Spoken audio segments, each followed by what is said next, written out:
Mesdames et messieurs de la presse, très chers compatriotes, bonjour.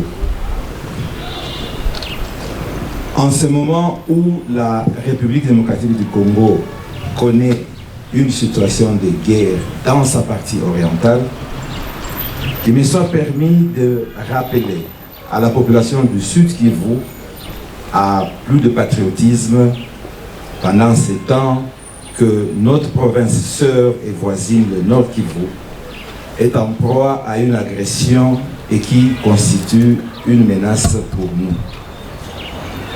J'invite donc toutes les filles et fils du Sud Kivu à se rassembler derrière le président de la République, chef de l'État, son Excellence Félix Antoine Tshisekedi Tshilombo, afin de mettre fin à cette guerre et sa cohorte de conséquences sur les populations. Concrètement, j'invite toute la population à plus de vigilance, à dénoncer devant les services de sécurité tout cas suspect et à s'abstenir des actes de justice populaire et de stigmatisation identitaire. Mesdames et messieurs de la presse, très chers compatriotes,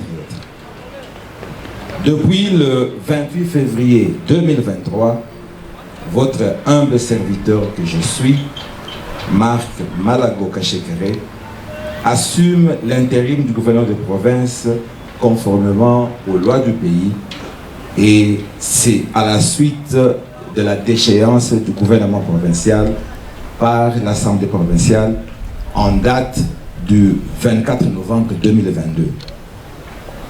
Tel que constaté par son Excellence, Monsieur le Président de la République, chef de l'État, et notifié par son Excellence, Monsieur le Vice-Premier ministre et ministre de l'Intérieur.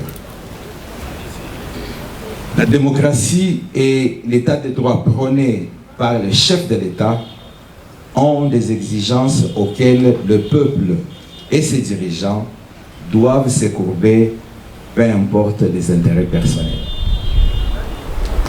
Loin de moi l'intention d'évaluer l'action du gouvernement missionnaire dont je fais partie. Cette évaluation appartient aux souverains primaires et à ses représentants.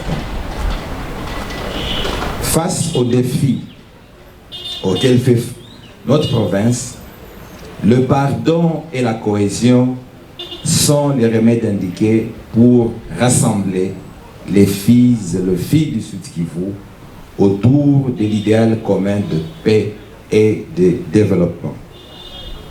Ainsi, au nom du gouvernement provincial que je dirige, j'invite humblement l'Assemblée provinciale à rejoindre le gouvernement provincial sur le chemin de la réconciliation entre les institutions provinciales d'une part et ces dernières et nos populations d'une autre part.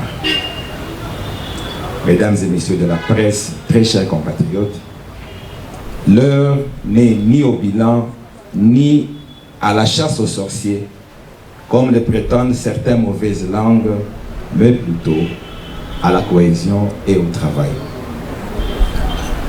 Je voudrais ici rassurer tout le monde, et surtout à la population du Sud Kivu, de ma plus grande détermination pendant mon intérim à ne ménager aucun effort pour répondre tant soit peu à ces attentes.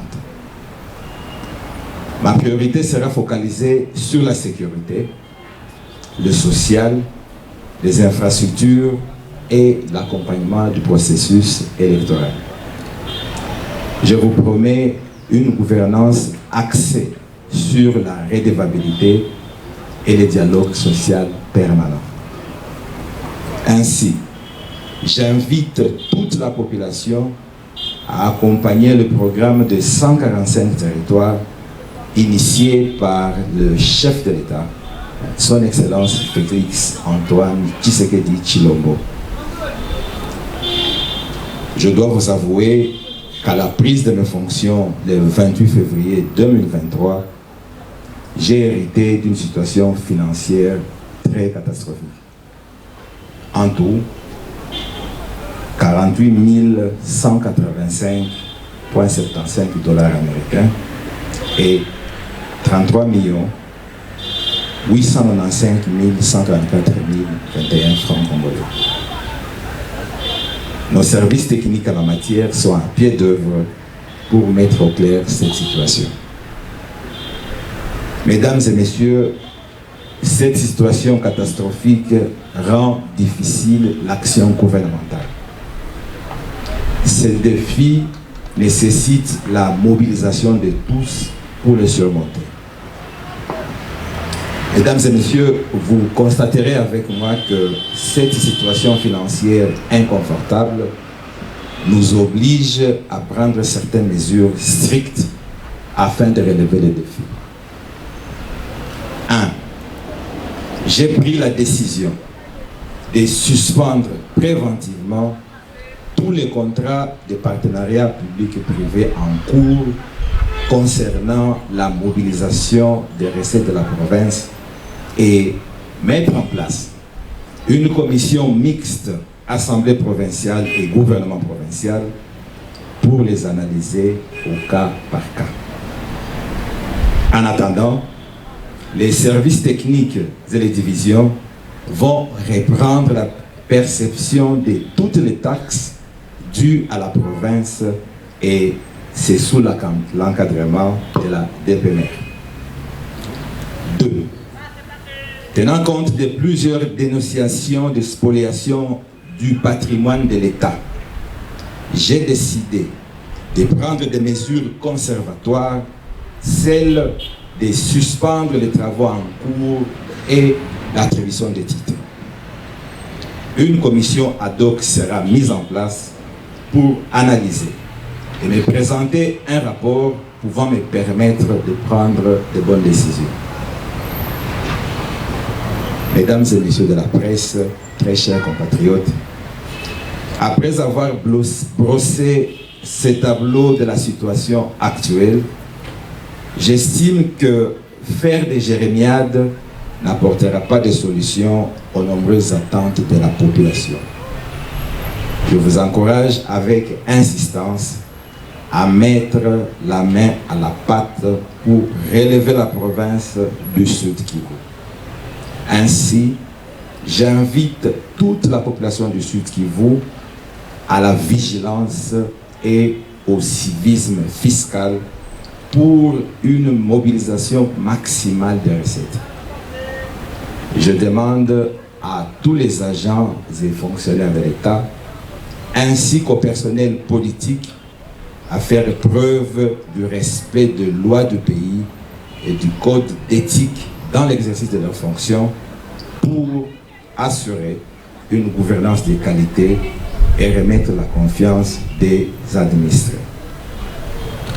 Je demande aussi à nos concitoyens de s'abstenir des actes de corruption pour ce qui est du paiement des taxes et impôts dus à l'État. Tous ensemble devons travailler main dans la main pour reconstruire la province du Sud Kivu, ce patrimoine commun, en nous inscrivant dans la vision du président de la République et chef de l'État, son Excellence Félix Antoine Tshisekedi Tshilombo. Je rassure à tous les Congolais et Congolaises et Congolais, ainsi que les étrangers des villes de Bukavu, Uvira, Kamituga et Baraka, et des territoires de Mwenga, Walungu, Shabunda, Uvira, Fizi, Idjou, Kale, Kabare, que durant le temps de mon intérim, je serai ouvert à toutes les propositions constructives pour faire avancer la province du Sud Kivu. Je vous remercie.